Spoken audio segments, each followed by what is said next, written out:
One of my borrowers told me they couldn't pay me back. Now, I am a private money lender. I am the bank.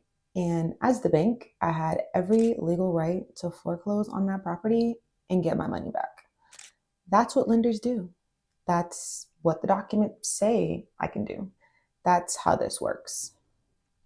But I didn't, right? And the reason I didn't is something that no bank would ever do because they can't.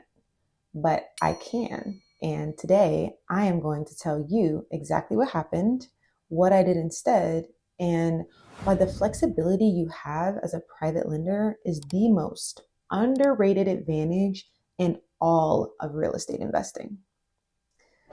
If you have been around my channel, you know I talk about all the things, right? I talk about private money lending a lot, real estate, etc.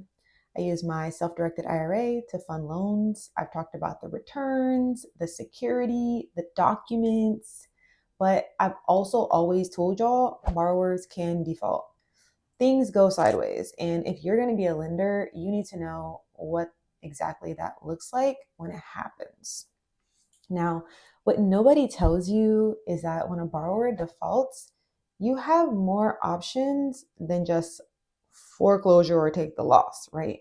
There's a third option, and it's the one that I chose. So that is this story. Now, let me take you back. I had a borrower, a fix and flipper. We met through a mutual contact, actually on WhatsApp. Or no, it was GroupMe actually. We met through GroupMe.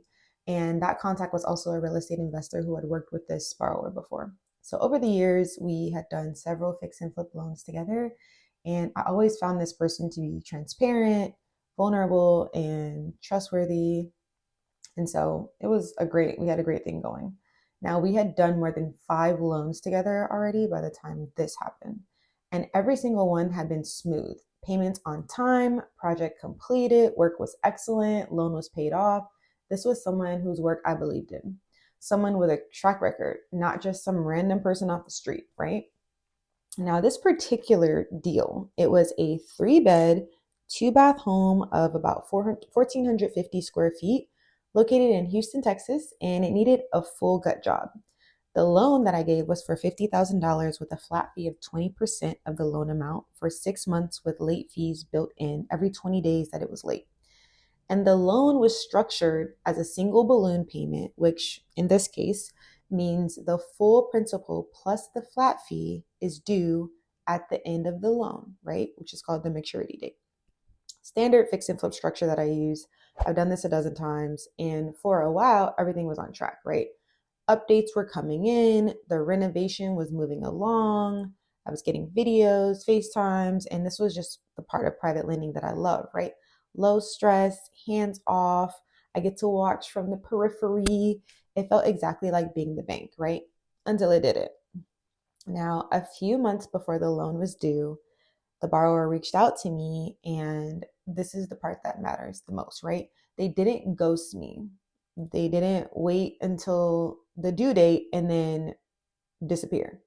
They came to me early and said, "Hey, Ashley, something's happening in the market. Like, I don't know what it is, but I don't think this property is going to sell in time for me to pay the loan off." They shared that they noticed some of their other flips were sitting on the market for longer than usual.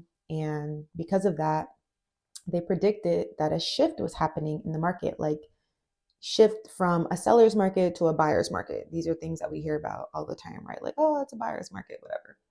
Now, I want you to understand what was going through my head at this moment, because on the one hand, I appreciated the honesty, of course. Like, this borrower was communicating with me, which we love, okay? They weren't hiding, they weren't making excuses after the fact. They were giving me time to prepare for a not ideal situation, right? But on the other hand, my money was at risk. I had a loan coming due, and the borrower was telling me that they might not be able to pay off that loan, right? And that was a problem because I was specifically planning to use that money to fund an investment in Dubai at the time, right? So there was a level of urgency for me in getting that payment back. And that's the moment where most lenders go into protection mode, right? That's the moment where you start thinking about your notice of default, your foreclosure timeline, your exit strategy, as the private money lender. And I thought about all of that, right? I'm an attorney. I know exactly how the foreclosure process works. I could have started the foreclosure process that day, right? But I didn't. Now, here's what I did instead. And this is the part that separates private lenders from banks. Okay. So we always say be the bank, whatever, but we're actually better than the bank. Okay. Now, I sat down with my borrower and we worked out a loan modification. So instead of a single balloon payment at the end, we restructured the loan into weekly payments. And I extended the loan to give them more time to sell the property. Okay. Only able to do this because of notice, right? So at the borrower's request, we set up weekly payments with quarterly balloon payments to facilitate a faster payoff. I stopped the late fees from accruing and I did not add additional interest. Okay. I was not interested in bleeding this borrower out, right? Like it's already a hard situation. So the new payment plan felt comfortable for them and it was something that could work for the both of us, right? So why would I do this, right? Like, why wouldn't I just let them default and foreclose on the property and get my money? 3 reasons, okay? Now, reason one, I had a relationship with this borrower, okay? We had done multiple loans together. They had a perfect track record up until this point, okay? This was not a pattern of bad behavior. This was a market shift, as they said.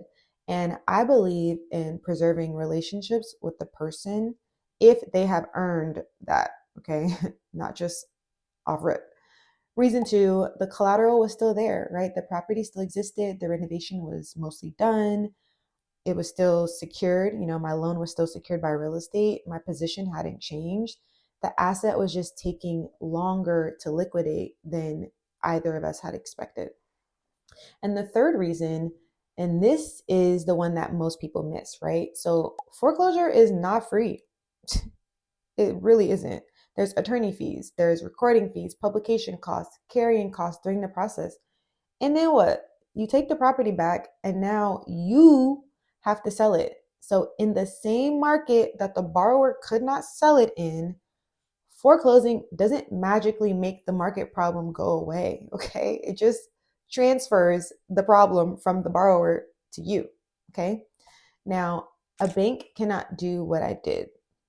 Banks have policies they have to follow, they have committees, they have SOPs that they have to go through multiple people for. They can't just call a borrower up and be like, hey, let's rework this, right? But a private money lender can. And that flexibility, that is our superpower. So here's what happened. The borrower continued to make the payments and the property did not sell. I know you were expecting that, huh?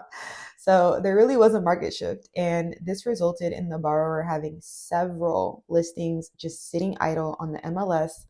And for this particular property, the one I did the loan for, the borrower decided to just rent it out until the market shifts. Okay, so the loan is still being paid down today. Okay, the weekly payments are coming in, the property is cash flowing, and I am confident that I'm going to get my capital back because the collateral is solid, right? And the borrower is still communicating, right? And making those payments. And the cool thing about weekly payments, which I didn't think about, is you have that constant communication, okay? Now I want to be clear about something. This approach only works if your loan is properly secured. If I didn't have a deed of trust on the property or a mortgage deed, if I didn't have properly drafted documents, if they weren't airtight, like I wouldn't have the luxury of being flexible. Okay. I would have been scrambling, crying probably. Okay. Your documents, your process, that's what gives you the option to be generous. And without that, you just hoping on a wish. Okay. And so here's what I want you to take away from this story. Number one, communication is everything. Okay. My borrower came to me early and that gave both of us options, right? If they had waited until the due date and then gone silent, this would be a very different story. Okay. You would see my wrath. And as a lender, encourage your borrowers to talk to you, okay? And as a borrower, for the love of God, please talk to your lender before you miss a payment, okay? You'd be surprised what you can do if you just communicate, okay? Number two, your documents give you choices, okay? The reason I could be this flexible is because I was properly secured, right? You could really hurt yourself out here. I knew that even if the modification didn't work out, I could still foreclose. The power wasn't in the foreclosure. The power is in having the option to foreclose, right?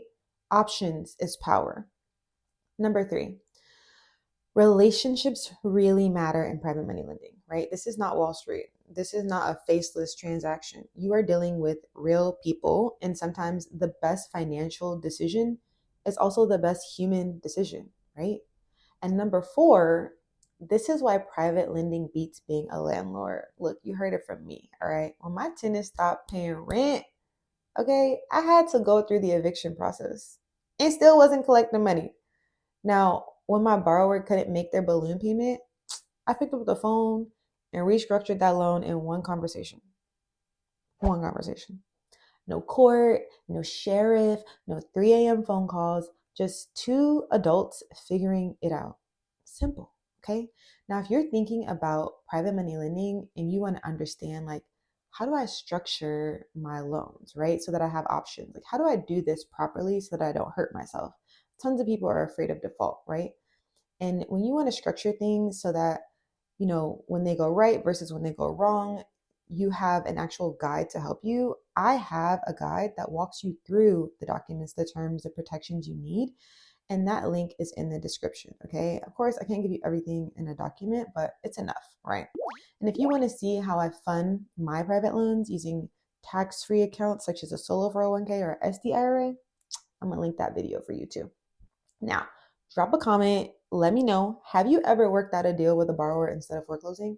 Or have you been on the other side, right? Like, I know people who have been given grace as well. Okay. And now I read every single comment. I will respond to you. And if you're new here, please subscribe. I share the real unfiltered side of building wealth. Okay. And no filter, no fluff. Stay encouraged, and I will see you on the next one.